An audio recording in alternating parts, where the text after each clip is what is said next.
ദൈവനാമത്തിന് മഹത്വമുണ്ടായിരിക്കട്ടെ. ഇന്ന് ഡിസംബർ 2. ലോകരക്ഷകൻ്റെ വരവിനെ കൊണ്ടാടുവാൻ നാം ഒരുങ്ങുന്നതിൻ്റെ 2-ാം ദിനമായ ഇന്ന് ധ്യാനത്തിനായി തിരഞ്ഞെടുത്തിരിക്കുന്ന വേദഭാഗം വിശുദ്ധ ലൂക്കോസ് എഴുതിയ സുവിശേഷം 1-ാം അധ്യായം 26 മുതൽ 38 വരെയുള്ള വാക്യങ്ങളാണ്. അതിൻ്റെ 34-ാം വാക്യത്തിൽ നമുക്ക് ഇപ്രകാരം വായിക്കാം: ഇത് എങ്ങനെ സംഭവിക്കും? രക്ഷകന്റെ ജനനം തന്നിലൂടെ സംഭവിക്കാൻ പോകുന്നു എന്ന സദ്വാർത്ത അറിയിച്ച ഗബ്രിയേൽ ദൂതനോട് മറിയ ചോദിക്കുന്ന ചോദ്യമാണ് ഇത്.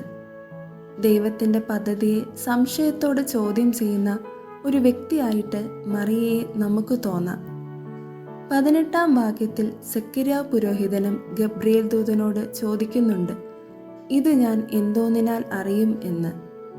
തൽഫലമായി അദ്ദേഹത്തിന് തൻ്റെ സംസാരശേഷി താത്കാലികമായി നഷ്ടമായി. എന്നാൽ മറിയയ്ക്ക് അപ്രകാരം യാതൊന്നും സംഭവിച്ചില്ലല്ലോ എന്നും നമുക്ക് തോന്നാം. സെക്കര്യാവ് ദൈവസന്നിധിയിൽ ശുശ്രൂഷ ചെയ്തിരുന്ന ഒരു പുരോഹിതനാണ്. തൻ്റെ പ്രായത്തിന് തക്ക അനുഭവ സമ്പത്തുള്ള വ്യക്തി. എന്നിട്ടും അദ്ദേഹം ദൈവത്തിൻ്റെ അരുളപ്പാട് വിശ്വസിക്കാഞ്ഞതിനാലാണ് മൗനത്തിൻ്റെ അവസ്ഥയിലേക്ക് പോകുവാൻ ഇടയായത്. മറിയ ആകട്ടെ നസറത്ത് എന്ന ചെറു പട്ടണത്തിൽ ജനിച്ചു വളർന്ന യൗവനക്കാരിയായ ഒരു സാധു പെൺകുട്ടിയാണ്. അവളുടെ ചോദ്യം അവളുടെ നിഷ്കളങ്കതയിൽ നിന്ന് ഉരുവായ ഒരു സംശയമാണ്. ഞാൻ പുരുഷനെ അറിയാകിയാൽ ഇത് എങ്ങനെ സംഭവിക്കും? നാമും ജീവിതത്തിൻ്റെ പല സമയങ്ങളിൽ ഒരുപാട് തവണ ആവർത്തിച്ചിട്ടുള്ള ഒരു ചോദ്യമാണ്, ഇത് എങ്ങനെ സംഭവിക്കും? എൻ്റെ പഠനം എങ്ങനെ സംഭവിക്കും? വിവാഹം എങ്ങനെ സംഭവിക്കും? കുടുംബം മുൻപോട്ട് കൊണ്ടുപോകുന്നത് എങ്ങനെ സംഭവിക്കും? ചികിത്സയുടെ കാര്യം എങ്ങനെ സംഭവിക്കും?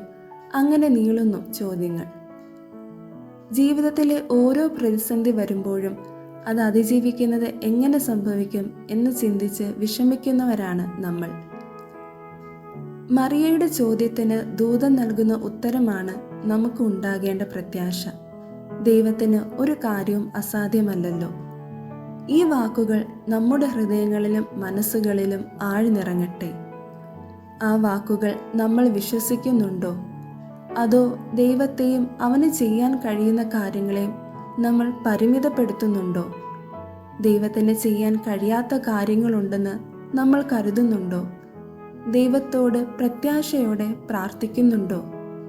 ഈ പ്രപഞ്ചം മുഴുവനും സൃഷ്ടിച്ച ദൈവത്തിന് ഒന്നും അസാധ്യമല്ല എന്ന് മറിയ തിരിച്ചറിയുന്നു. ദൂതൻ പറഞ്ഞതുപോലെ കർത്താവ് തന്നോട് കൂടെയുണ്ടെന്ന് മനസ്സിലാക്കിയ മറിയ വലിയൊരു വിശ്വാസ പ്രഖ്യാപനമാണ് ചെയ്യുന്നത്.